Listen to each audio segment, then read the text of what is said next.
Well, you're right on time here. Well, we're running out of seats. That's a good problem to have. All right, thank you very much. I will turn it over to Julie. And she is a great speaker, and you will get great information. All three of them are great. Well, thank you, Craig. Good evening. This is exciting. This is so exciting.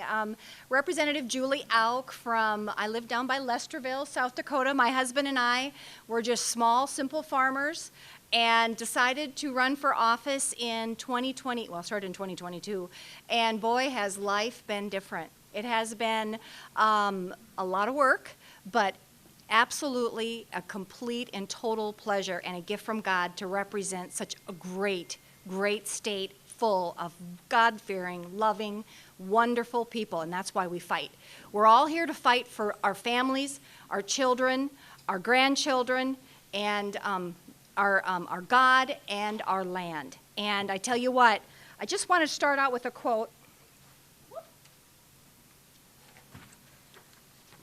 Government is instituted to protect property of every sort, as well as that which lies in the various rights of individuals, at that which the term particularly expresses. This being the end of government. That alone is a just government, which impartially secures to every man whatever is his own, by James Madison. And isn't that the truth? We're going to go over SB 201. SB 201, and that is now called RL 21. 8 counties are getting paid. Here they sold this bill. Everybody's going to get paid. Everybody's going to make so much money. It's just, just loads and loads of money. So right away, Section 1 basically describes the bill. Section 2 may impose pipeline surcharges. May impose, that word may. Boy, shall and may mean a lot in legislation. So shall pay. Well, company claims a tax credit. Company claims a tax credit. How do we know that company, Summit Carbon Solutions, the NextEra wind power coming into my district, hopefully not, we're going to try and defeat them, but 45Q tax credits. The company must, and remember, the 45Q tax credit runs out after 11 years. So then who pays that surcharge? No one. And guess what? You have those pipelines in your ground. So keep that in mind. And how do we know that that company that's putting that pipeline, that wind farm, that whatever SB 201 is covering is going to actually declare 45Q tax credits? 45Q tax credits, they may decide that there's a more profitable way to make money off of their their pipeline, their whatever is out, whatever they're putting onto your ground, and they may not even claim a 45Q tax credit. So this bill specifically is in pursuit of a tax credit. So that is truly the nefarious part of Section 2. Section 3, basically Section 3 is a accounting of the company.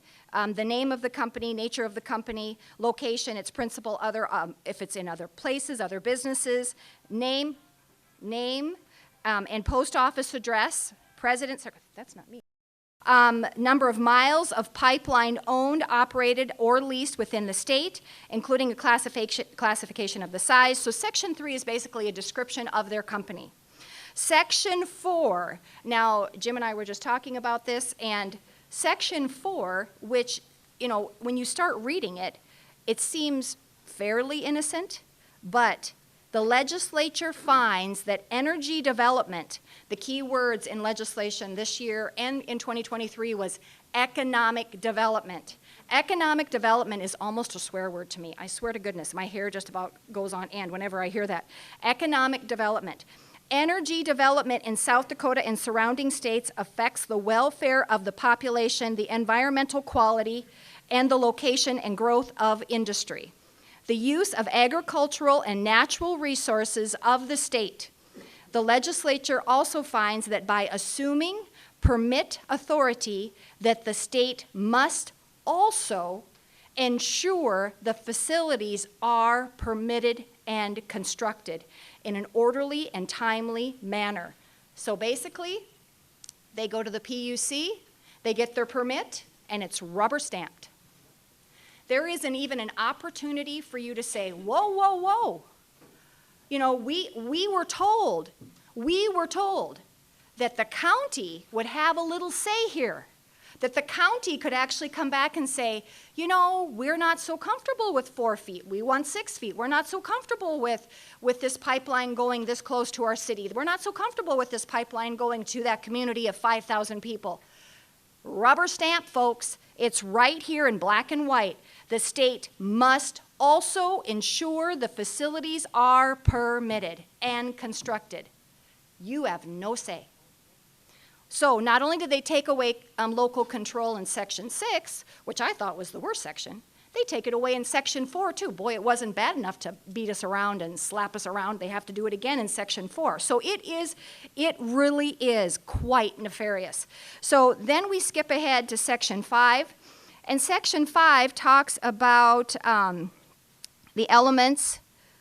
This is Public Utilities Commission shall also hear and receive evidence presented by any state department, agency, or units of local government relative to the elements in 4941B22 and any applicable ordinance, resolution, or building code.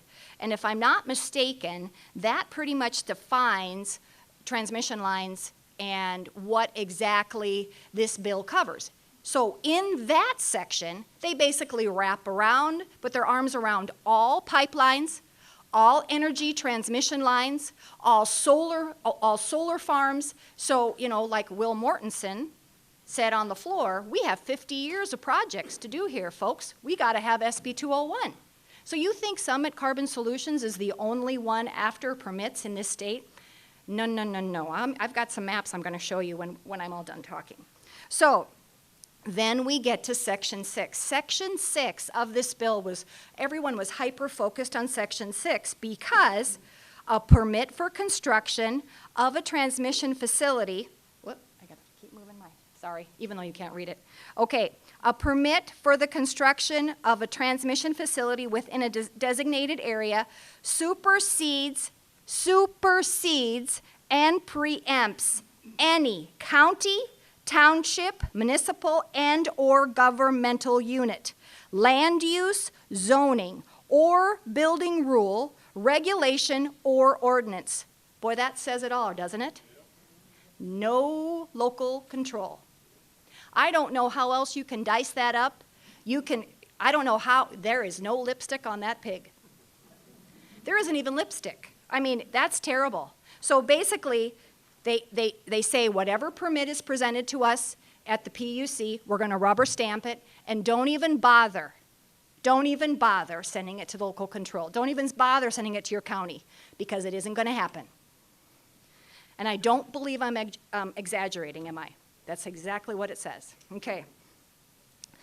All right. Yeah, it just gets better.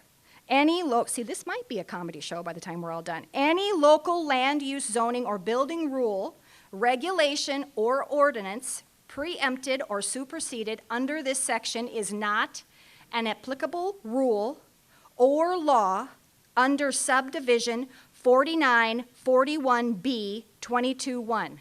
Now, once again, they are implementing this no local control for any type of transmission line, pipeline, or solar farm. It's just, they make sure that they don't spell it out for us, but it is in that actual 4941B22.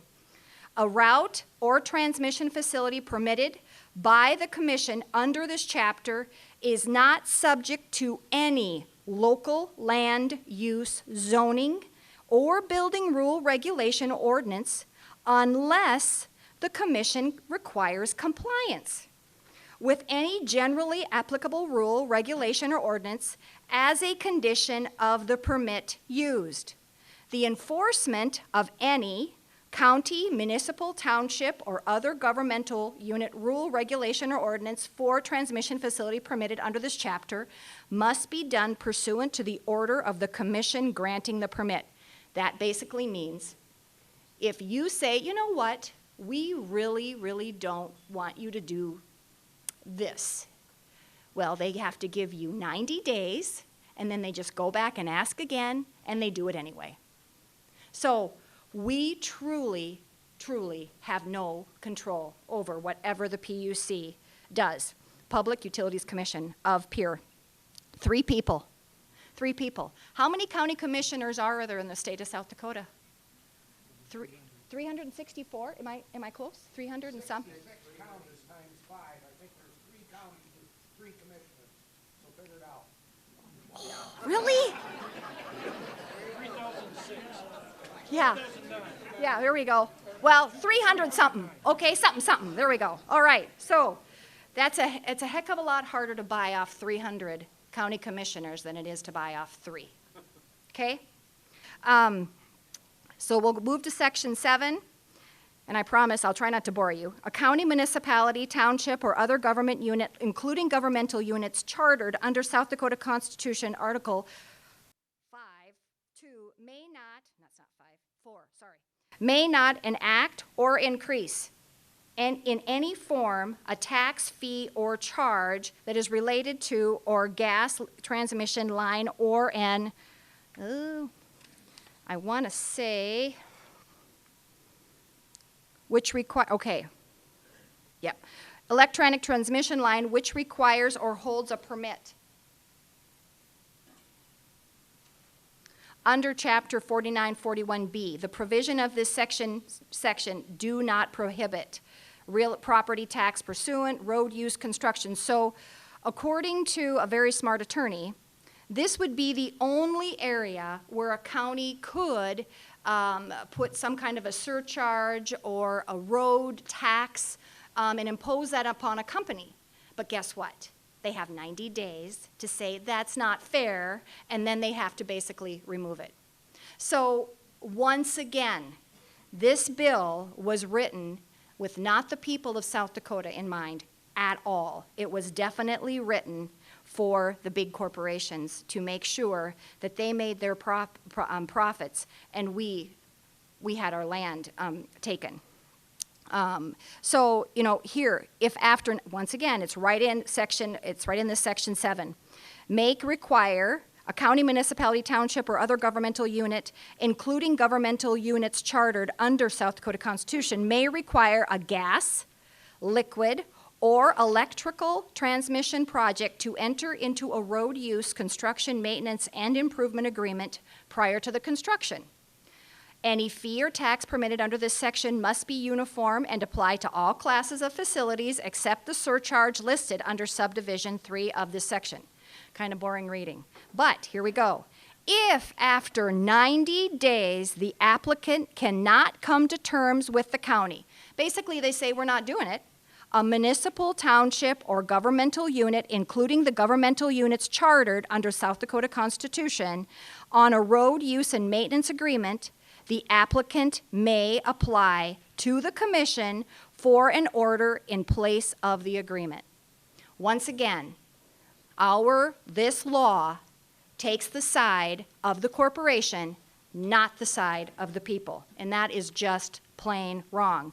Then let's talk about Section 8 covers the top pipe of the ground level, road bed, river bottom, underwater, natural bottom, determined by recognized and generally accepted practices, must be minimum of 48 inches in thickness and must be buried so that it is below the level of cultivation. So basically, it is saying that it must be 48 inches. So an operator of a pipeline facility carrying a carbon dioxide is liable for repairs of drain tile. That is no gift. Anyone that destroys your private property has to repair it, correct? So basically, that is no give me. That is not even, shouldn't even be in here. I mean, that's just common sense. The section to be added, an operator, and this is section 10. Just keep going. An operator of a pipeline facility carrying carbon dioxide shall be liable for all damages. An operator. An operator of a pipeline facility carrying carbon dioxide shall be liable for all damages resulting from the installation, construction, operation, maintenance, repair, leaks, ruptures, and other failure of the pipeline. The operator shall indemnify and hold the surface owner harmless for any loss, claim, or damage resulting from the installation, construction, operation, repair, leaks, ruptures, and other failures of the pipeline facility other than the gross negligence, willful misconduct of the surface owner. Now, how this was explained to us was basically what they would do is they would get their large insurance company to pay whomever or whatever the damages that have happened, and then that insurance company is going to come back to the surface owner and require them to make them whole. So this is not a give me, once again, for the landowner. All right, section 12. An operator of a pipeline facility carrying carbon dioxide must offer a dispersion analysis into evidence before the commission. And what's tricky here, a plume study. I mean, I'm not sure if a lot of you are familiar what a plume study is. A plume study is what happens in the instance of a CO2 pipeline if it explodes. It's a dispersion analysis, a plume study. Well, in this section of the bill, make you feel so good because they're covering that part of the bill, but they don't say when they have to present it. It could be the day before they're going to court. It could be the hour before they're going to court. They are making sure that they do not put they do not hold that corporation down at all. The corporation holds all the cards. This is a very bad bill. Section 13, that a new section be added, once again, a land agent acting on behalf of a pipeline facility carrying carbon dioxide must be a pipeline facility employee or resident of the state. That's pretty generic. Real estate agent licensed in the state, basically saying they should be living here. Isn't that kind of why some of those Summit Carbon Solution employees moved to Watertown or Aberdeen? Aberdeen. Okay, section 14, exclusively. Section 14, inclusively of this act may be cited as the Landowner Bill of Rights. I have been through every one of these Landowner Bill of Rights, and it basically does not give anyone any rights that they don't already have. It is laughable and unfortunate and very disheartening. And the legislature really failed the people of South Dakota. And I know there is, Carla Lems is here. She's more of an expert at this than I am, but she is here. And there were several of us that truly, it was a very, very hard day when that bill passed. And we want what is right and what is best for South Dakota. Here is the proposed pipeline. I think this is the updated one. I'm not sure. I think it is. But it's, I mean, look at the landmass it covers. Pretty intrusive. This is South Dakota wind energy development. There's a lot of dots. A lot of dots. A little intrusive, wouldn't you say? It's a little intrusive. This is an electricity market and power purchase agreement that we are part of.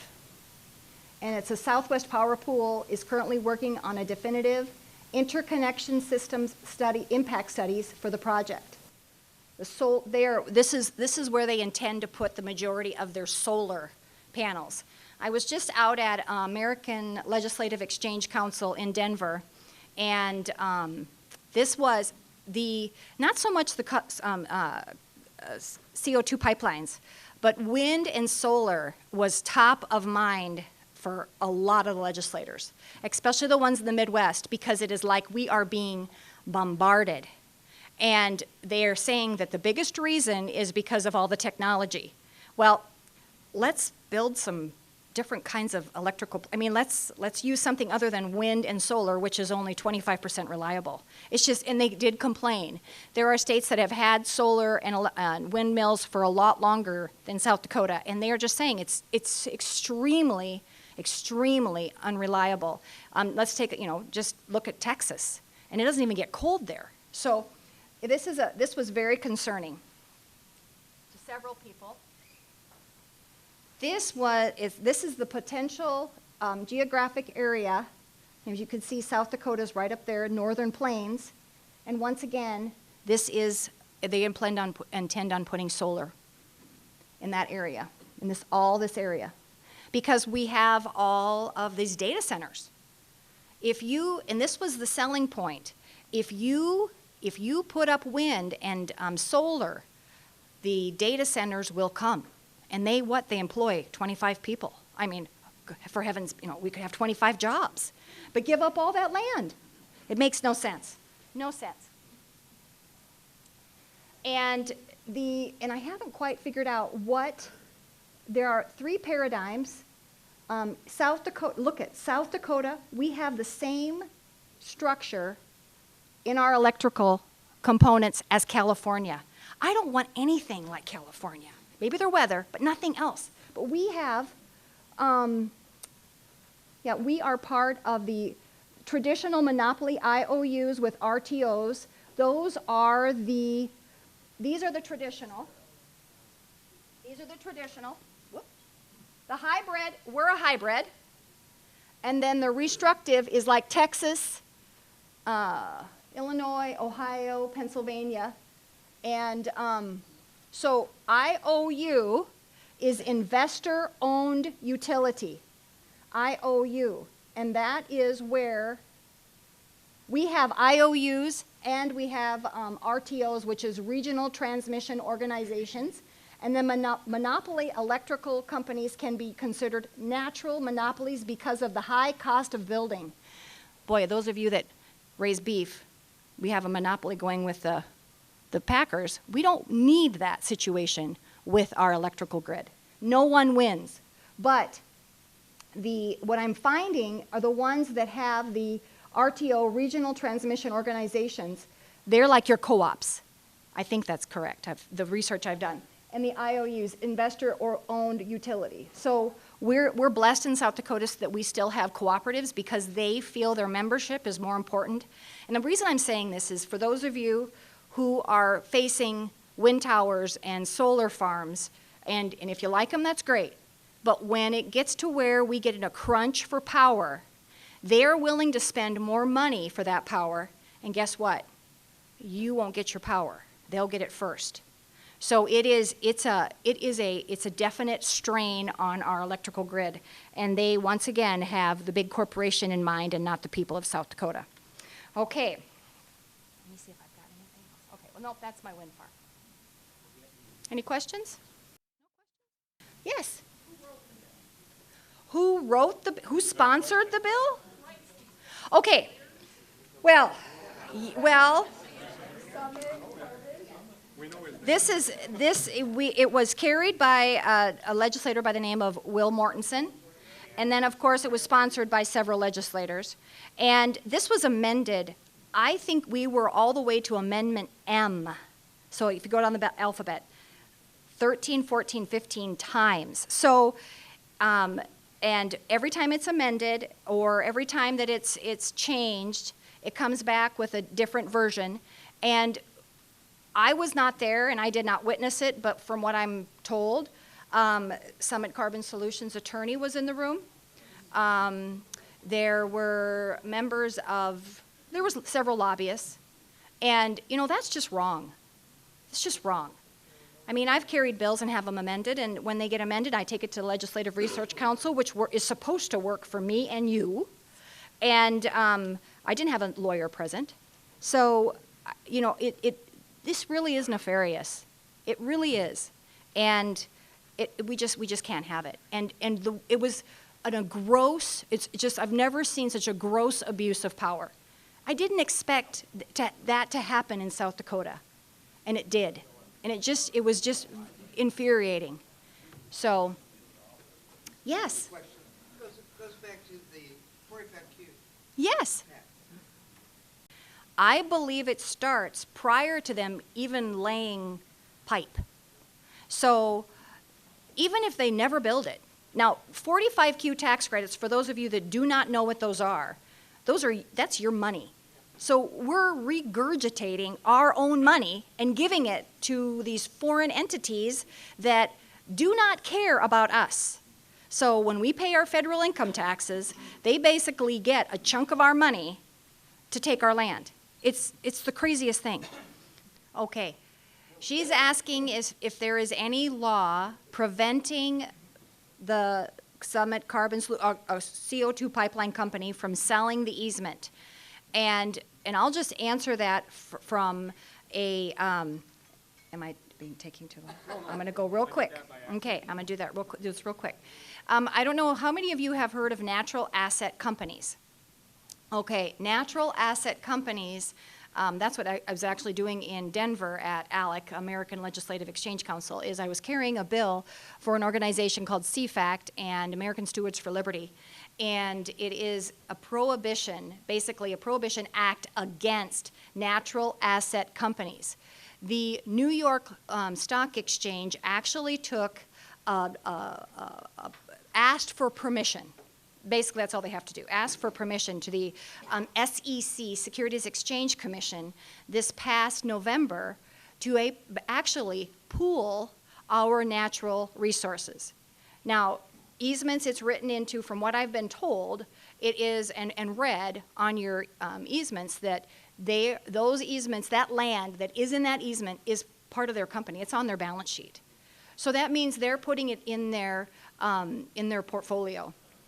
And so, yes, they are going to try and pool your easements and basically sell them as derivatives on the New York Stock Exchange to whomever, foreign entities.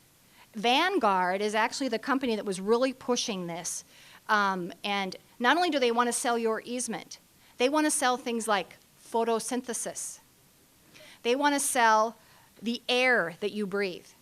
They want to sell natural streams and parts of our ocean on the Board of Exchange. Now, we stopped them, and their senator from Montana, woman, oh, gosh, I just saw her. Hagman. Harriet Hagman worked with Wyoming. There you go, not Montana, Wyoming, and worked with several other, Ken Ivory, senator from Idaho, to basically stop it for now. But they know they're coming back because it's just too valuable. And so we are going to introduce model legislation to be introduced in every state in the nation, all 50 states. What we have to start doing in our legislation is we have to stop wasting our time on whether or not you can wear pink to hunt, or we have mud flaps on trucks, or golf carts in Madison at 35 miles an hour on the highway, and start writing legislation and passing legislation that actually protects our private property rights, like legislation prohibiting the sale of natural assets or having natural asset companies in our states. We have to prohibit them. At the state line, the crap stops here. We have to start writing legislation, and good legislation that's going to protect our people. And that's what, that will definitely be my goal. Tim Kenyon will be the next speaker. He's a geologist with a lot of experience over the years with oil pipelines and CO2 pipelines, so I will turn it over to him. Give him a round of applause, please.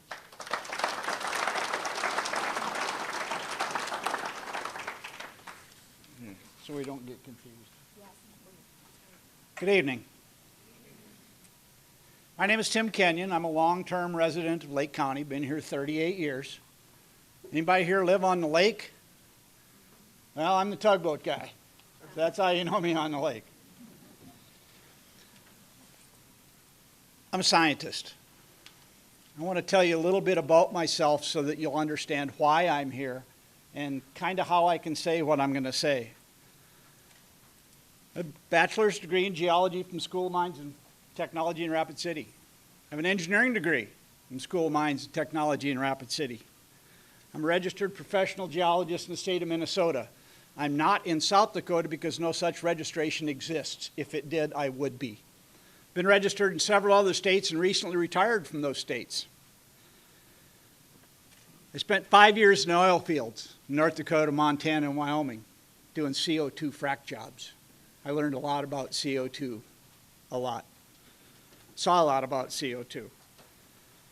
I've been an environmental consultant since 1986, and one of the principal activities of my companies and my personal activity has been the remediation of pipeline spills. I've seen a lot of pipeline spills in my time. Some big ones, some not so big ones, some really bad ones. As part of that, I began to do HAZWOPER training. That's the hazard response.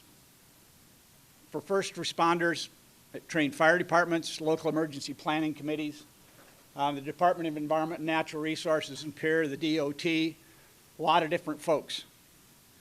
And that was kind of that was a training on how much chemical can you have, what it does to you, what's dangerous, what's not dangerous, and how you treat it. I was on the Minnehaha County Local Emergency Planning Committee. There's one in every county in the state, and they respond to the State Emergency Response Commission, the CERC. I was on that for several years, and served as a term as a chairman on that LEPC back in the 90s. So I have a real good idea and feeling for what emergency response is, what emergency response planning is, how it should be done, how sometimes there's a hole in that plan, and what you really need to look for. A couple disclaimers. I have done a lot of environmental consulting. At this time and for the last year really or so, I'm not under contract to anyone. I'm not working for anybody. I'm not being paid to provide advice, counsel, or opinions to anybody. I'm my own guy. For the purpose of this presentation tonight, I'm neither in favor of nor opposed to CO2 pipelines. As a scientist, I have to look at facts, I have to look at data, and I can't let my personal bias be a part of that. If I let my personal bias in, my credibility goes out the window. And so, for the purpose of this here, I'm neither in favor of nor opposed to CO2 pipelines. I'm here to educate folks. When this was all in the legislature during the session, I had a chance to talk to a number of legislators and other folks in regulatory positions, and it came to me that none of them knew what they're talking about. They didn't realize the hazards associated with one of these pipelines. And I think as policymakers, they have to be able to weigh the benefit against the risk. All they were talking about is the benefit. The risk picture was really kind of blank. You tell me if I'm wrong. The risk picture was kind of blank. So I wrote a letter to every legislator. I didn't really hear a lot back. But what I did hear back was, gee, I didn't know any of this stuff. So what I'm here tonight is to give you guys some of that information, some of the real information. What I'm not going to talk about tonight. I'm not going to talk about landowner rights. That's not science, that's politics. I'm not going to talk about the legislative parts of the legislation. I will talk a little bit about some of the technical details. I'm not going to talk about the appropriateness of eminent domain. That's a political issue, not a scientific issue. So first of all, I want to talk about pipelines. I spent a lot of time, a lot of time. Pipelines leak. They just do. They leak because they weren't buried deep enough. They leak because the signage that's around the pipeline telling you it's there goes away after decades. They leak because they corrode. They leak because it goes under a stream and there's a big flood in the stream. The stream bed scours down, exposes the pipeline, it leaks. They leak because of traffic accidents. An unfortunate young teenage couple in Michigan were going down a road doing things in the car that they shouldn't have done, ran off a T intersection into a pig launcher on a natural gas pipeline, ran through it, broke it open, Huge ball of fire, killed them dead. Traffic accidents. They leak because there's installation defects. Nothing that we build is perfect. They leak because, okay, you're not going to like to hear this. They leak because farmers hit them with their plows. There was a guy 5 miles north of Sioux Falls that was driving his tractor, spring plowing, and he got stuck kind of up on top of the hill. And he could figure, what the heck? How come I'm stuck? And he got off his tractor and he smelled petroleum, but he was driving a diesel tractor, right? Smelled petroleum, he got down and he was stuck in mud. The mud wasn't water mud, it was petroleum mud. And he had hit a pipeline because over the years, this pipeline was installed in 1947, went from Sioux Falls to Marshall, Minnesota. Over the years, the soil had eroded on the top of the hill and the pipeline was no longer buried deep enough to be under his plow. Happens. Construction workers hit pipelines all the time. Utility locators mislocate the utility, causing people to hit it when they're not supposed to. Guys, just a simple thing as digging a post hole. Petroleum is different than CO2. Petroleum is a relatively incompressible fluid. The fluid petroleums we're talking about, gas oil, diesel, crude oil. So when you have a leak in the pipeline, even though it may be under 700, 800, 900 psi, it leaks for just a little while. It leaks until the pressure in that pipeline drops, and because of the incompressible nature of that fluid, not a lot comes out, unless gravity drains out the hole, and it takes a while to do that. Even a natural gas pipeline, natural gas is lighter than air. So when there's a natural gas pipeline leak, somebody hits it, it disperses really pretty quickly because it goes up. It doesn't follow the ground surface. It goes up. Those are some of the differences, some of the key attributes of petroleum pipelines. And I'm going to tell you about CO2, and you'll see how that's a little different. CO2 has a molecular weight of 44. Air is 29. What that tells you is that when CO2 is present in a significant concentration, it settles out. It does not disperse up into the atmosphere. It travels along the ground. Some numbers now in parts per million. If you're in an atmosphere of CO2 that's 10%, that's 100,000 parts per million, you will become almost immediately unconscious and cease breathing. 10%. The federal government says the IDLH, that's the concentration that's immediately dangerous to life and health. And it's not really immediate. What it means is if you're in this concentration and it's 40,000 parts per million, 4%, you can self-rescue within a 30-minute without any long-term effects. OSHA says the short-term exposure limit in an occupational setting is 3%, 30,000 parts per million. And that's at 15 minutes.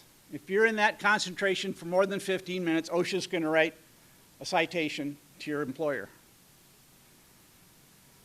Hyperventilation, if you're in an atmosphere of 2% CO2, your body's going to say, what happened to my oxygen? And you're going to begin to try to hyperventilate. You're not actually going to, but you're going to try, and that's the feeling that you're going to have. The permissible exposure limit. That's a NIOSH term, National Institute of Safety and Health. Oh, and OSHA is called the time-weighted average. Is 5,000 parts per million. That's 0.5%. And that's a concentration that by law you can be exposed to as an employee and you won't have any health effects. That's a quote-unquote safe concentration, 0.5%. So how much CO2 is in our atmosphere? Well, it kind of depends on where you're at. If you're on top of a volcano, it's a lot more. 300 to 400 parts per million, which is 0.03 to 0.04%. There's just not a lot of CO2 in the atmosphere. It's like 74% nitrogen, 20% oxygen, and the rest is carbon dioxide and a whole bunch of other stuff. So when we pump CO2, we pump it as a liquid, and it's called a supercritical liquid. That's when it's a fluid above 1,070 psi and cooler than 87.7 degrees Fahrenheit. Now, what's a supercritical liquid? It's a liquid that has a lot of kind of funny properties. It's both a fluid and a gas at the same time. It has the viscosity of a fluid. You can kind of, under the right conditions, you can pour it. But it has the friction properties of a gas. So it's very good for pumping in pipelines because it's thick and it's, at that point it becomes relatively incompressible. So you can pump it, you can push it through a pipeline, and it has very low friction. So you don't have to energize it very often. If you go into a CO2 atmosphere, according to OSHA, you have to have an SCBA. You have to have an air tank on your back with a full face mask so you have your own atmosphere with you. Every fire department has those, and that's fortunate. Not sure they have enough. Dispersion. Gaseous CO2 is heavier than air. So when it's released from a pipeline, it comes out as a liquid. It immediately flashes to a gas because all of a sudden you're below that supercritical pressure. It's atmospheric pressure. It flashes to a gas and flows downhill just like water. I've seen this happen. We were doing a frac job in Gillette, Wyoming, and at the end of the frac job we had about 4,000 gallons of liquid CO2 left over. Well, they didn't want to haul it all the way back to the factory, so we just dumped it. Well, this was 1985, and you did that kind of thing in 1985. And so we backed our truck up to the edge of this location, and the guy went to the back, opened the valve, and it was really a kind of a cool, humid day. And we watched this CO2 come out of the back of this as liquid, immediately flash to a vapor, a nice big condensation cloud around it, and flow down this hill. Sometime about a half hour later, we thought, wonder what happened down there. I walked down, there was a supervisor on the location, went to walk down there with the landowner, and we found it was a prairie dog town. How many of you guys ever seen a prairie dog town? There's a lot of them critters, right? And there was dead and dying prairie dogs everywhere. And the landowner remarked, hey, this is a pretty good way to get rid of prairie dogs. It flowed down the hill just like water. I was amazed. CO2 will flow down the hill until it disperses naturally. The time and distance for the dispersal, I'm going to read this, is going to depend on, number one, the lay of the land, steep hills, that sort of thing, the air temperature. The warmer it is, the quicker it'll disperse. Wind strength, wind direction, probably two of the biggest factors. The size of the rupture, the quantity of the rupture, the humidity, and even factors such as if there's a corn crop standing in the field and how tall that corn crop is. It's a very complex issue. In the event that you have really light winds, it's going to not disperse very quickly. It's going to tend to hang around. And in fact, if that light wind is blowing up the hill, it's really going to hang around even longer because it's going to resist that flow down the hill of that heavy gas. At the point of the release, the atmospheric concentrations could be 100%. 100%. It's going to decline with distance from that release based on all of those factors I told you about. A release from a CO2 pipeline will result in the entire emptying of that pipeline. And in just a few minutes, I'm going to talk to you about a place in Satartia, Mississippi, where that exactly happened. It's going to run because it's a supercritical energized fluid. That pipeline is going to empty till the pressure inside that pipeline is at atmospheric pressure. We'll talk about some volumes. We need to talk about a thing called an HCA. Well, excuse me. When this empties, it's going to empty the entire pipeline between shutoff valves. The pipeline has automated, not automated, but shutoff valves. So we need to talk about an HCA. What is an HCA? It's a high consequence area. A recent rule by the PHMSA, the Pipeline Hazardous Material Safety Agency, federal agency, effective October 5, 2022, says, I'll read it, valve spacing must not exceed 15 miles for segments that are in or could affect an HCA. Valve spacing must not exceed 20 miles for segments that could not affect an HCA. What's an HCA? That's where people live.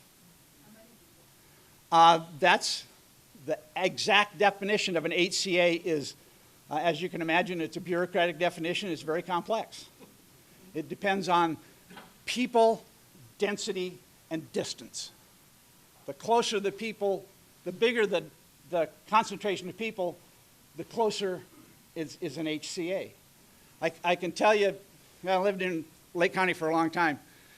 There's only a few places in Lake County that would constitute an HCA. The pipeline runs across, the proposed pipeline runs across the southwest corner of the county, and I don't think there's an HCA there. So you're looking at, they got to put the valves at least no farther than 20 miles apart. Given the economics of the situation, well, I haven't seen a plan. I learned a long time ago you don't look at the last generation of plan, you look at the one that's being approved, because they do change. Sometimes they change significantly. For 20 miles in a 24-inch pipeline, which is the pipeline that I understand is being proposed, that's 2.7 million gallons of liquid CO2. That's a lot. When CO2 comes out into the atmosphere for the pipeline, it expands on a ratio of about 500 to 1. And the reason I say about is that depends on a lot of things like temperature and atmospheric pressure. So about 500 to 1. It turns into a lot of gaseous CO2. Talk about Satartia, Mississippi. And the reason I want to talk about this is I think it gives you an idea of a potentially real world situation. At 7:06 in the evening, the leak occurred. At 7:07, a low pressure alert was transmitted to their facility in Texas. This is in southern Mississippi, their facility in Texas. 7 minutes later, the valves closed, that's pretty good, 7 minutes.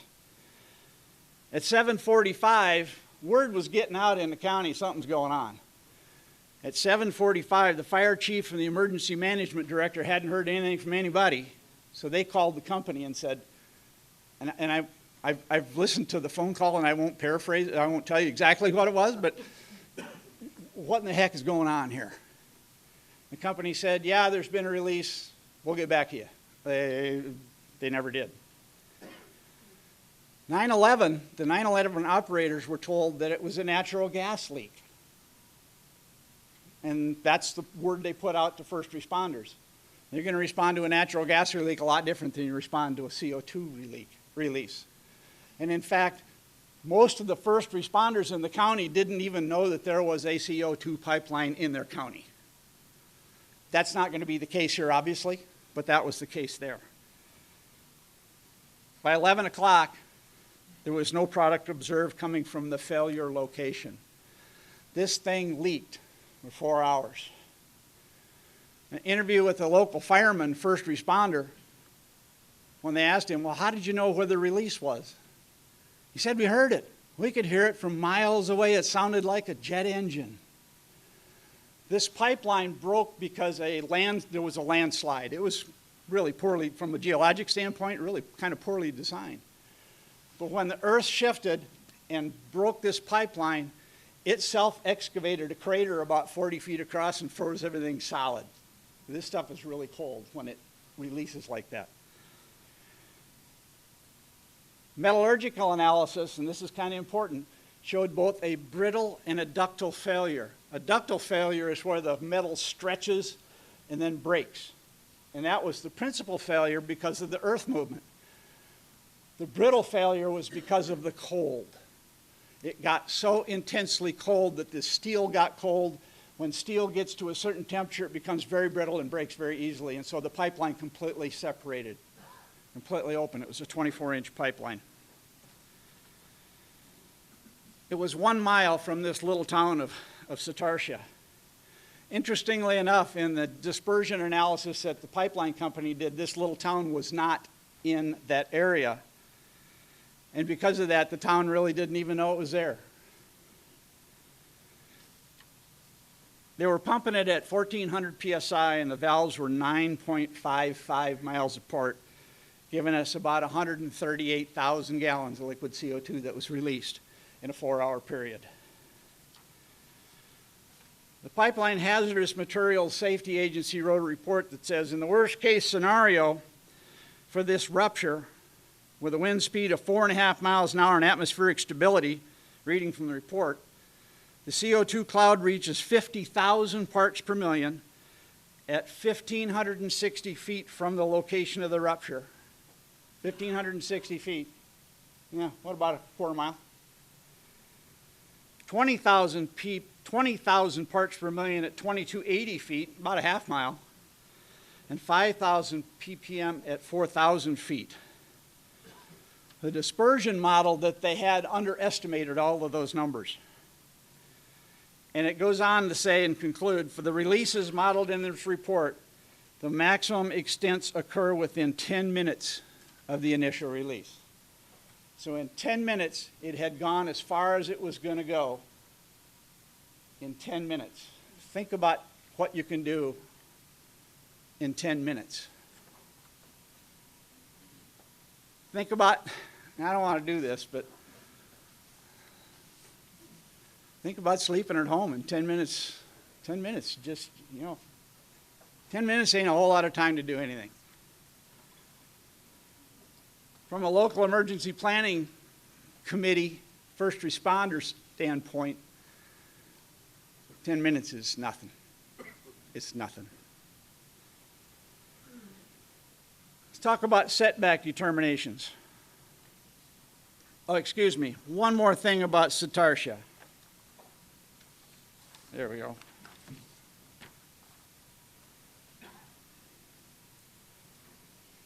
"49 people were hospitalized.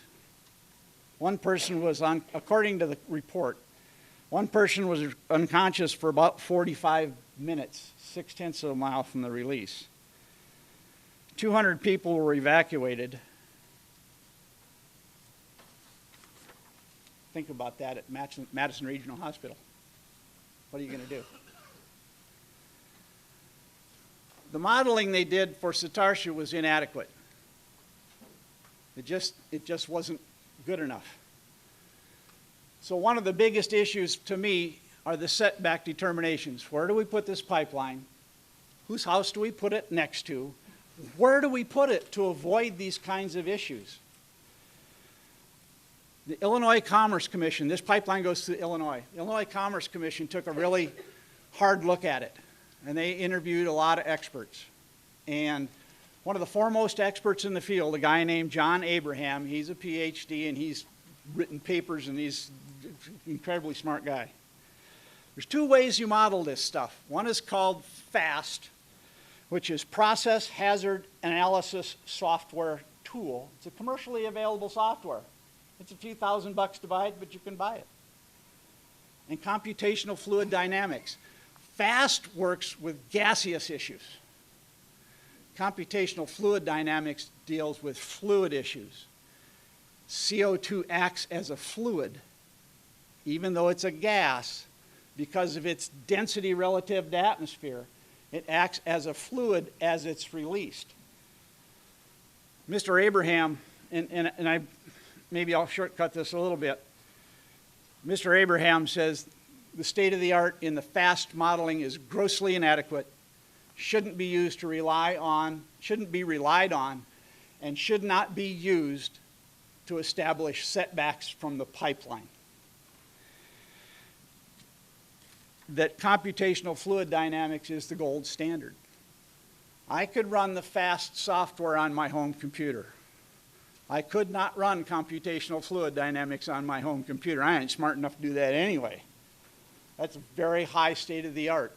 It's very expensive, and it takes a very long time to model the entire length of the pipeline. So that brings me to the question of, in South Dakota, how are we going to establish setbacks?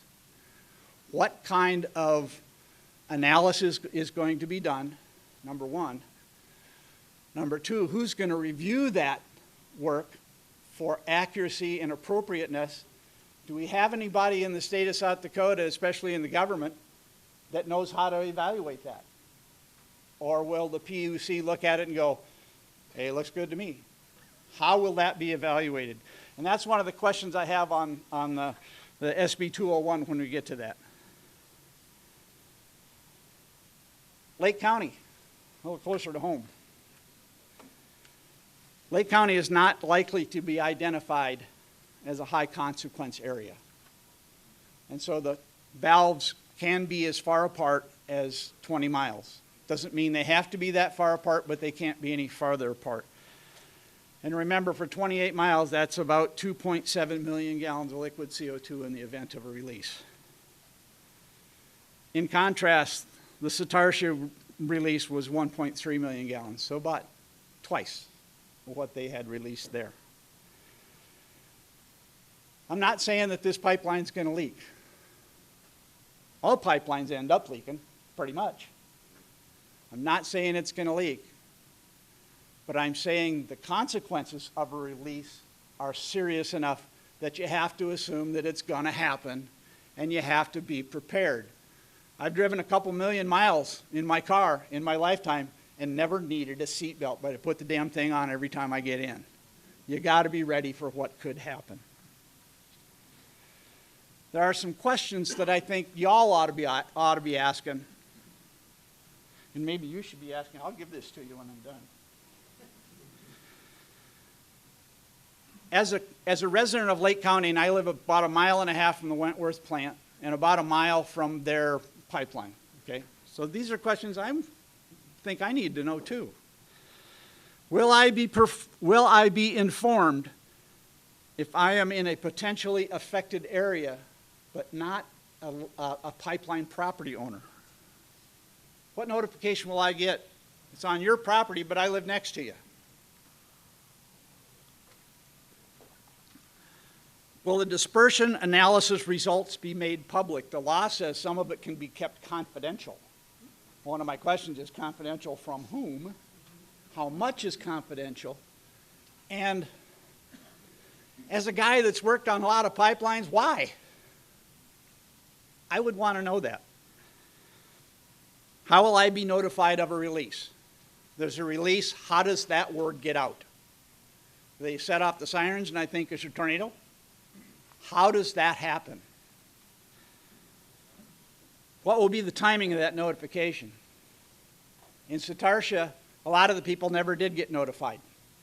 And you can go online and search for that and read a ton of first-person experiences. You know, the fire truck drove into the plume and their fire truck quit because of oxygen starvation. And fortunately, the guys had their SCBAs on, and they wondered what the hell happened to our fire truck. From whom will I receive the notification of a release? Who's going to call me, and how are they going to do that? If there is a release, what information can I expect? Will they tell me where the release is at? And you guys all live out in the country. You know which way the wind's blowing every day, don't you? Pretty much all the time. So if I know the wind's blowing out of the northwest and the release is to my south, I might not worry as much about it. If it's to my northwest, I know I'm not going to run north. I'm going to run east or west. So will they tell me where this release is at? If there is a release and I'm impacted, how will I be compensated? The law says that they'll have liability. Having worked on a lot of pipeline releases and some of those very, very large price tags, what's the limit on that liability? Every insurance policy in the planet has a liability limit. The law doesn't specify what that limit should be. If somebody gets killed, what's that worth?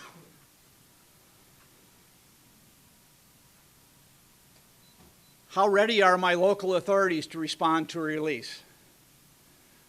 I know the guys at the Wentworth Fire Department, taking some training with them. Terry's a good guy. I'm sorry, they're not equipped to respond to a release like this. They're just not. So where's that training going to come from, and where's that awareness going to come from, and where's that equipment going to come from? Where the pipeline crosses streams and rivers, What are the protections against erosion? That's one of the big ways pipelines leak. Now, if it leaks down in the creek, you know, it's tough on the fish. That actually might be a mitigating factor. What happens when the pipeline ceases operation? What happens? The pipe stays in the ground? The pipe doesn't stay in the ground? Who takes it out? Do they take it out? What happens? And lastly, I said I wasn't going to look at the legislation, but I have some questions about SB 201 that are of a technical nature, not a legislative nature. Below cultivation, 48 inches deep below cultivation. So if this goes across your property, are you now prohibited from putting drain tile in that easement? And if so, how do you do that? Depth below the river bottom. How is that determined?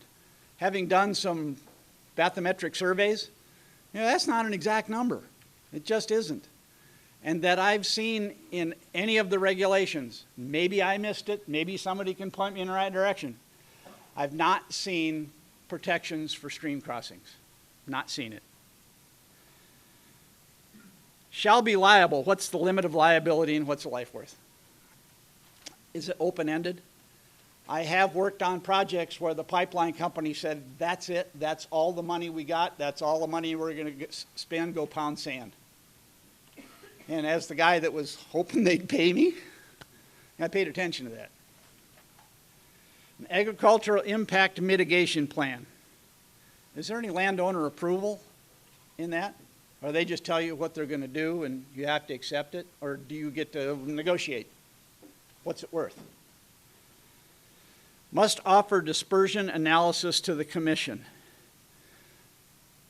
Doesn't say the commission has to approve it. I'm sure that's part of the permitting process. But it doesn't say that. It says it has to be submitted.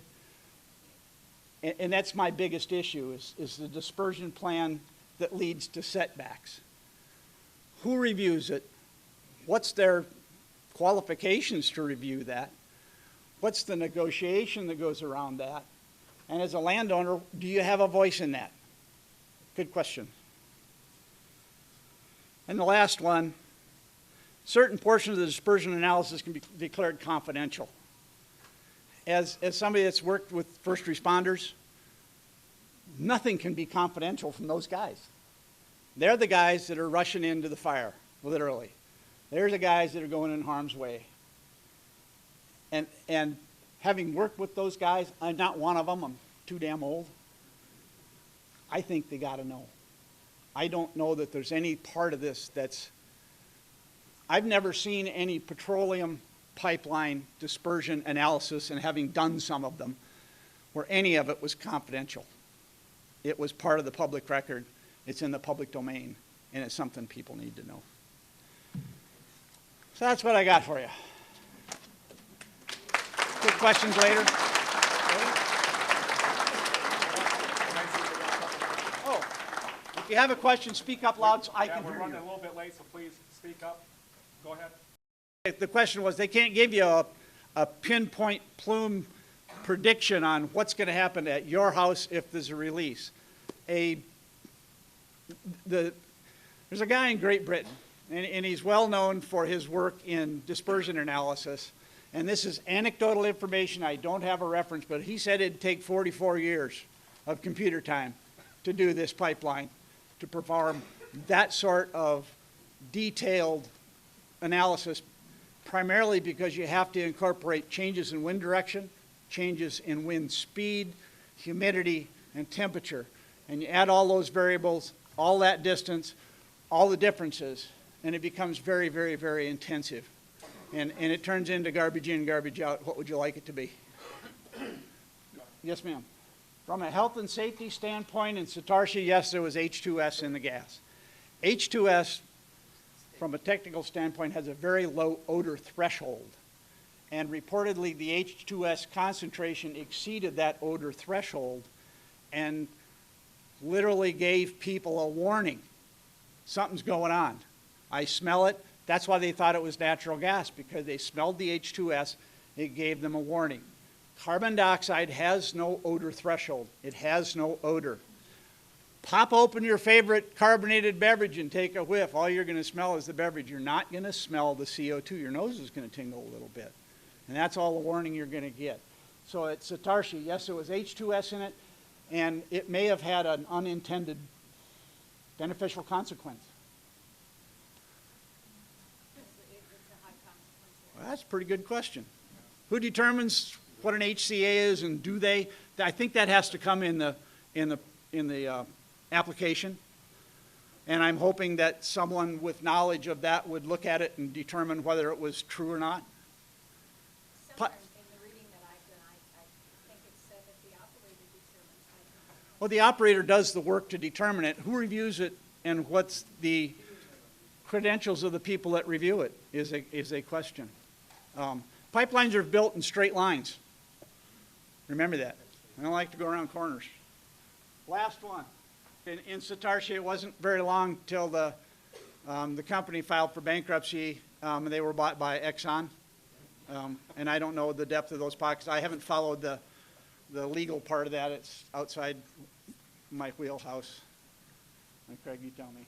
We gotta keep moving here. We got to keep going. Thank you. Hopefully there's gonna be a little time for all of you to step back up. Jim will step up. I have a screenshot of something I got off Successful Farming magazine. The headline is, Summit says it wants to withhold safety report to protect public safety. I'll let you guys figure that one out. Anybody can find this. Pronounce your last name, Pardon? Jim Eschenbaum. Eschenbaum, correct. He's a Han County Commissioner, and I don't know the rest of his credentials, but he will tell you. I don't know if I've got any real credentials. I was under the understanding that I was going to be the first speaker tonight. I will introduce myself, Jim Eschenbaum, Han County Commissioner, and I'm also the state chairman of this ballot referral effort. And I was under the understanding I was going to be the first speaker tonight. And when I asked Julie, when I found out she was speaking first, what she was going to do, she said, I'm going to dissect what is now Referred Law 21. I'm like, thanks a lot, Julie. That's exactly what I was going to speak about. So I rewrote a plan next time I go before Julie does. And I've got some questions about the lowly county commissioner being at the end of the line after a legislator and a scientist. I'm like, obviously they saved the comedy for last. A few facts about our referral effort. We had over 500 circulators across the state of South Dakota who circulated a petition. Wow, thank you.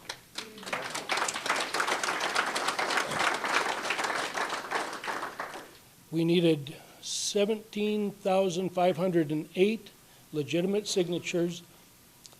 You guys collected 38,000 signatures.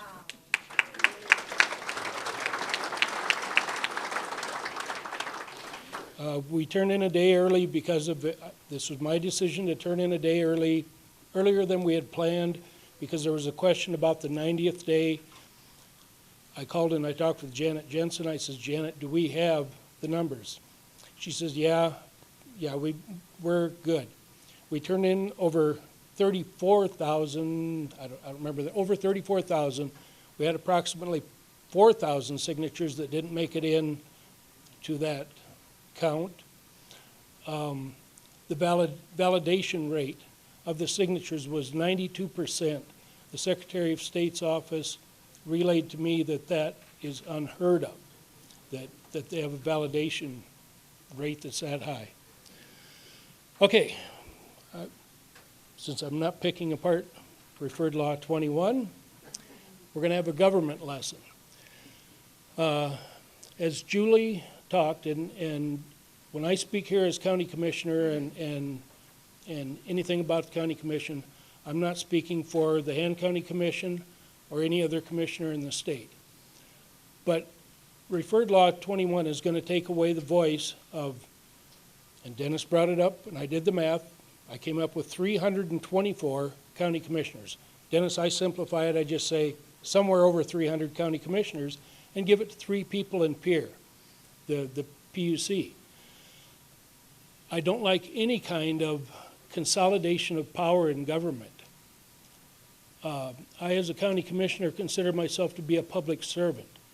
People ask me, how do you like working for the county? I said, I don't work for the county. I'm paid by the county, but I work for the people. I'm the connection. I says the 4 offices on the 2nd floor, the highway department, the rubble site, you know, the weed department, that is the county government. I'm your connection to the county government. Far too many people get into serving government with the idea that there's somebody more powerful and important than the people they serve.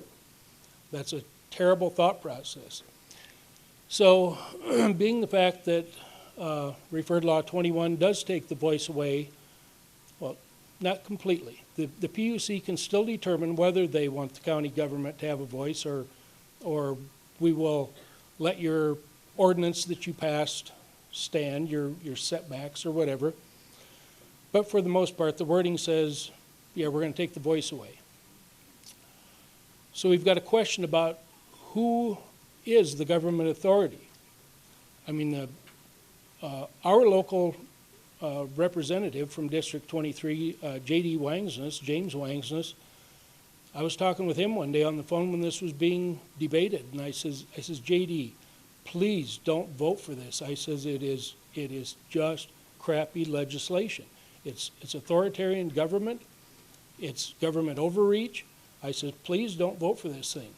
And he said, his response to me was, if we don't pass something, the feds will come in here and just take over. Isn't that what you just did to county government?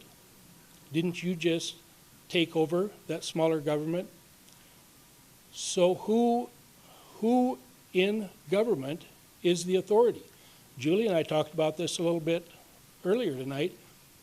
The federal government exists at the pleasure of the states. We are supposed to control the federal government. Federal government has gotten far too big, bloated, authoritarian, and they were never intended to be that by our founders. They were intended to be a limited government that was given their power by the states. So let's try to figure out, we'll have a little government class, and let's try and figure out who is the authoritarian government. Is it the federal government? Is it the state? States are supposed to control the federal government. Should the counties have a say? Maybe it's the lowly township. I've been township treasurer for 24 years, I think. Who is the authoritarians in government? Can anybody answer that? The people. The people. You're the government. You're the government. You're the government. You people are the government. This referral is such a profound statement that the people are the government. Don't let any elected official tell you that they're more important than you are. This law that South Dakota has in place that allows us to, we could have had everybody on the House and Senate side in Pierre vote for this thing and the governor sign it, and we the people still had the right to refer this. Even though everyone out there signed on and voted for it, we the people still have the power. So keep that in mind. Keep that in mind, what was accomplished with this referral. They listened to the big money. They listened to the authoritarian corporations that told them how things are supposed to be. We have to do this, you know. No, we don't have to do this. Not if the people don't want it, we don't. So now that we know who the government is, let's get to the misuse of eminent domain. And I talked to several of the legislators, Julie, Carla, I don't remember if you guys got this, but I've expressed this example so many times when I talked to him, and I said, if you're going to allow, if you're not going to pass legislation to take eminent domain away from Summit Carbon Solutions, where then will you draw the line in the sand? Well, we don't know. And I said, well, I'm going to give you an example. And I said, I mean this to sound ridiculous, and I'm sure some of you in here have heard this story. I said, you've got old Farmer Joe over here in his bib overalls, and he grows 150 bushel corn continuously. I mean, consistent as the sun coming up in the east. But you got the new young guy across the road with all the technology, and he grows 225 bushel corn continuously, just like clockwork. At what point does that young farmer across the road go over to the old farmer in the bib overalls and say, you know, it would be for the better good of all the people, because isn't that what eminent domain, the basis of eminent domain is? It's for the better good of all the people. It would be for the better good of all the people if I farm your land and grow 75 bushels corn, 75 bushels more corn than you do. That's 50% increase in yield. And he goes, no, I'm not. You know, I'm going to use eminent domain, and of course the courts are going to give you just compensation. They'll figure out what the rent will be. I don't even want to own your land. I just want to farm it because it's for the better good of all the people. Courts will give you fair compensation, and I'll farm your land. And everyone that I expressed that to, that I asked them that question, well, that's ridiculous. I said, I told you up front that I meant for that to sound ridiculous. I said, where then will you draw the line in the sand? You know, are we going to go down this slippery slope of allowing the misuse of eminent domain? There is a purpose for eminent domain, for government to have right-of-ways, to build roads, to build absolute necessary infrastructure, utilities, water and electricity, absolute necessary utilities. They have yet to determine that. There's a lot of scientists that don't think carbon capture and sequestration is even necessary. They actually will advocate against it. They said we don't have enough carbon in the atmosphere. This whole global warming hoax, it's just a bunch of foolishness. Now, you can agree or disagree with that, but why don't they give the voice of those scientists that have been around forever? A lot of these guys have been around forever, and they have done so much research. When they say something, they're shut down. You know, where this whole thing, I say as myself personally, I say I think this pipeline is a bunch of foolishness. My job as a county commissioner or any other elected official, I said when 100% of the landowners in Han County sign on voluntarily, and the voluntarily part is the important determining factor. When they sign on voluntarily, they've all said they want this pipeline built across their ground. They'll take the settlement offer, whatever. We should still look at the safety factors. You know, that's our job as government to look at the safety considerations, but it's not our job to stand in the way of what people want. I mean, we have that so many times where government stands in the way of what people want. So I said, as county commissioner, when 100% of the landowners sign on voluntarily, I'm going to sign the permits to cross our right-of-ways and stuff. I'm not going to do it wantingly, but that's the job of government, is to get out of the way of progress if that's what the people want. But I've stated so many times, I will absolutely dig my heels in for that last landowner that doesn't want it, because I believe our Constitution, our Bill of Rights, guarantees individual rights and freedoms. It doesn't guarantee corporate rights and freedoms or company rights and freedoms or any group of people's rights and freedoms. It guarantees individual rights and freedoms. And so that has been my position from the start. I won't stand in the way of this project. I'll still say it's a bunch of foolishness. It's a huge waste of taxpayer dollars, but it's not my job as an elected official to stand in the way if that's what the people want to do. Like I said, we'll have to make the considerations for setbacks and whatever, but apparently our legislators, not Julie, not Carla, apparently our legislators thought that we didn't need to, we weren't smart enough. We're a bunch of idiot county commissioners. We don't have any any right or any reasoning to put setbacks in place. I have learned, I'll guarantee you, I've learned far more about carbon pipelines than a lot of those legislators that voted on Senate Bill 201, which, now referred Law 21. I will guarantee you I've done far more research than a lot of those legislators that voted on it. But anyway, so there is a letter back there, or a news article, and it's this one here. It's an article from the Williston Herald, and back there on the table, and if there wasn't enough, I've got probably 40 more with me. So from the beginning, Summit has said that this whole thing is about global warming, climate change, carbon capture, and sequestration. Three different instances in our county commissioners' meetings in Han County, County Commissioner Jim Jones asked them, will this be used for enhanced oil recovery? They said, no, absolutely not. It's going to be pumped up to North Dakota. It's going to be sequestered in the ground 1.5 miles to 2 miles deep, never to be seen or heard from again. Well, if you will read that article, that's the furthest thing from the truth. They intend to use it for enhanced oil recovery. They said this is a $40 billion boon to South Dakota or North Dakota's economy. They've been planning this for 15 years, but still they lie to us about what the purpose of this pipeline is. When I didn't realize that they used water and carbon dioxide for fracking oil.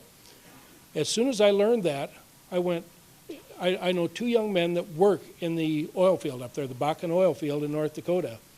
One of them lives right in Miller, South Dakota. I service his vehicles for him.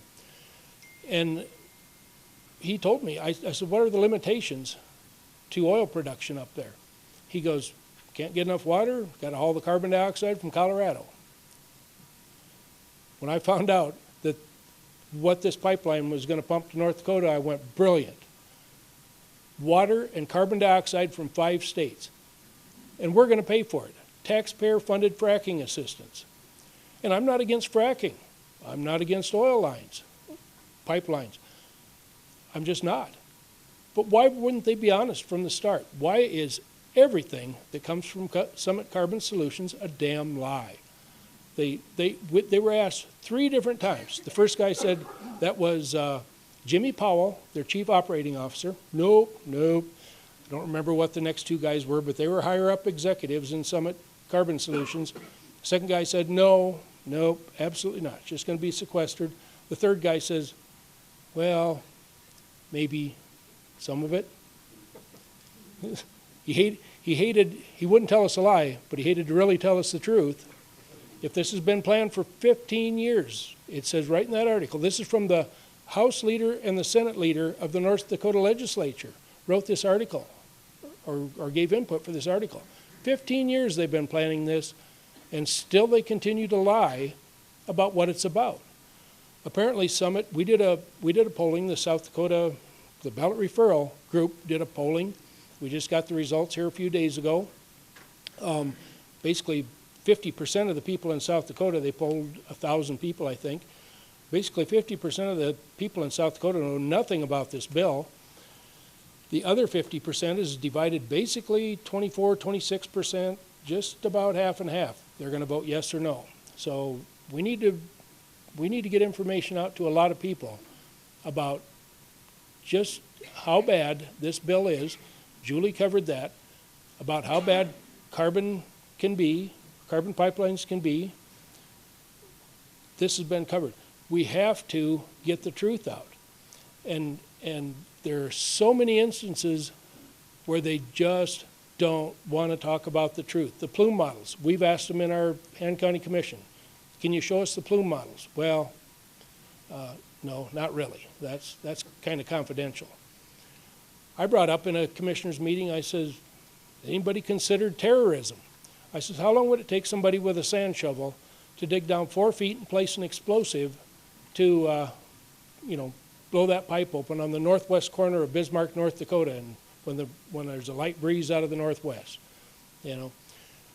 Then I thought, the other day I drove by and I seen somebody running a little gas-powered posthole auger. I'm like, well, there you go. You don't even have to dig with a sand shovel. Throw an explosive in there, you know.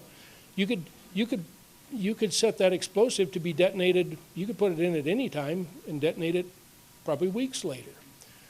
And apparently, they told the North Dakota Public Utilities Board, or whatever they call it up there, which would be the same as our PUC, they told them that they wouldn't release the plume model and pipeline route because they were afraid of terrorism. It's like they're building a 2,500 mile long bomb, you know.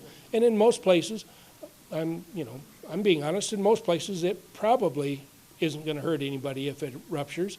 Probably isn't. But along these heavily populated areas, it is such an incredibly huge risk.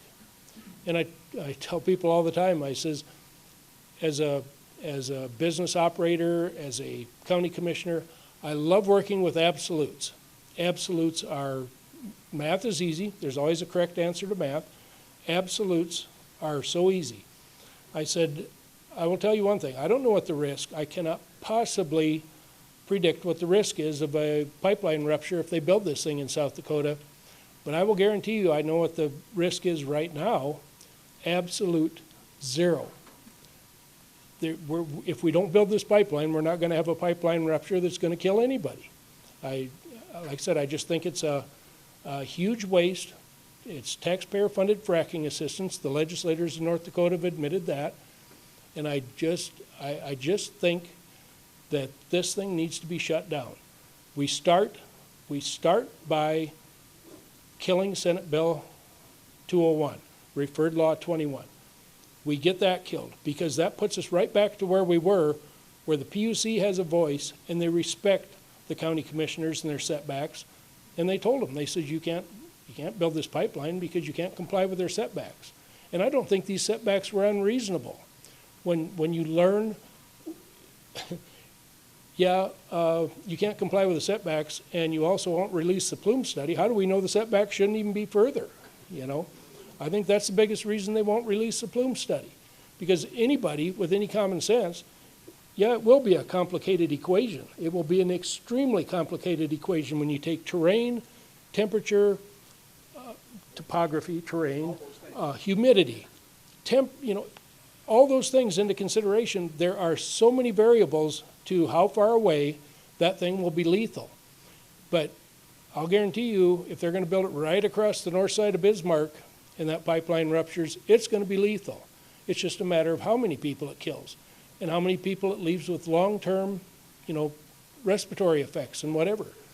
It's just a bad idea. That's my personal opinion. And I know some people think it's a great deal for our economy. At what cost is economic development reasonable? Certainly not at the cost of life. Not even one is economic development any more important. That is no longer an argument if someone loses their life. I don't care how much. I don't care if it brings $40 billion to South Dakota like North Dakota says it's going to bring to them. That's not worth one life. And there's plenty of risks in life. There are. Every time we get in our car and go for a drive, there are plenty of risks in life. But why build a bomb?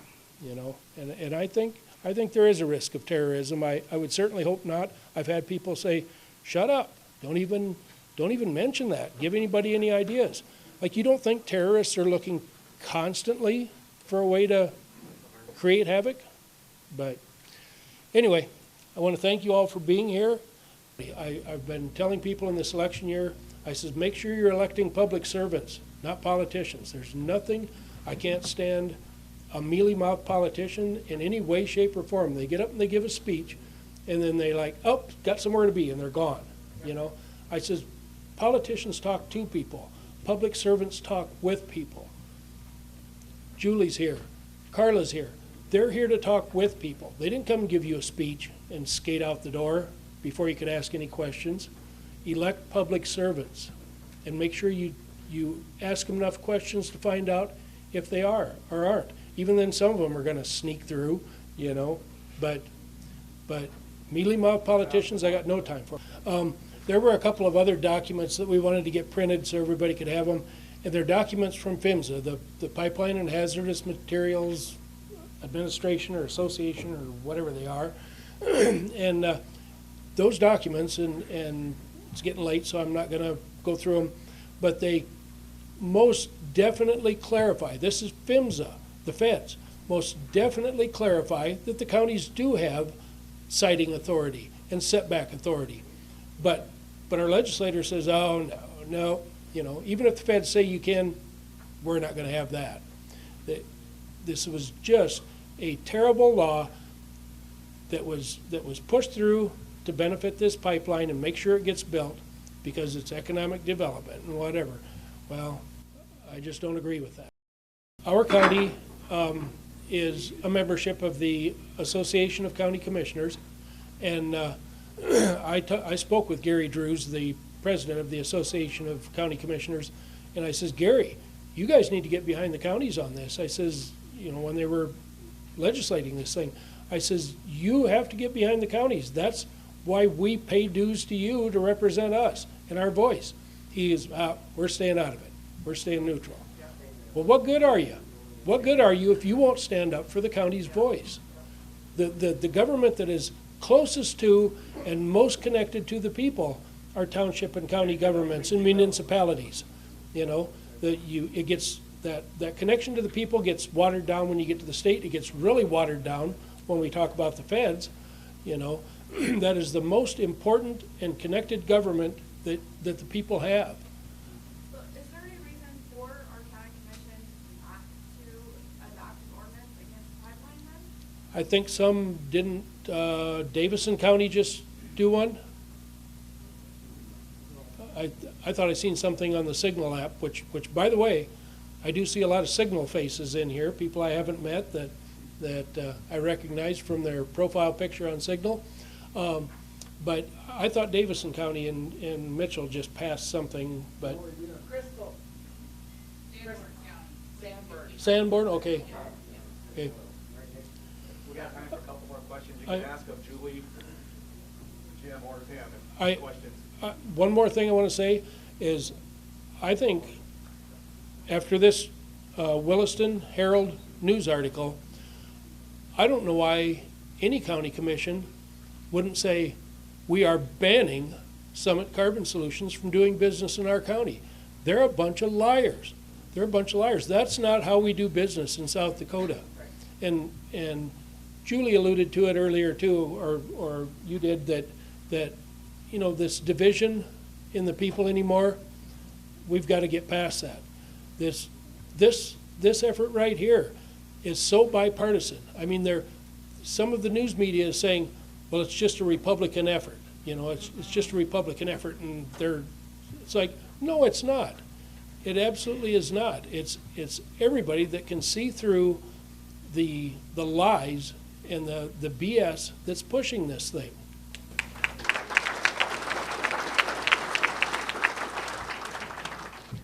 Thank you all for coming. First, I want to give a thank you to Carol and Drew and everybody here at Nikki's that have been so kind to us tonight. Thank you very much.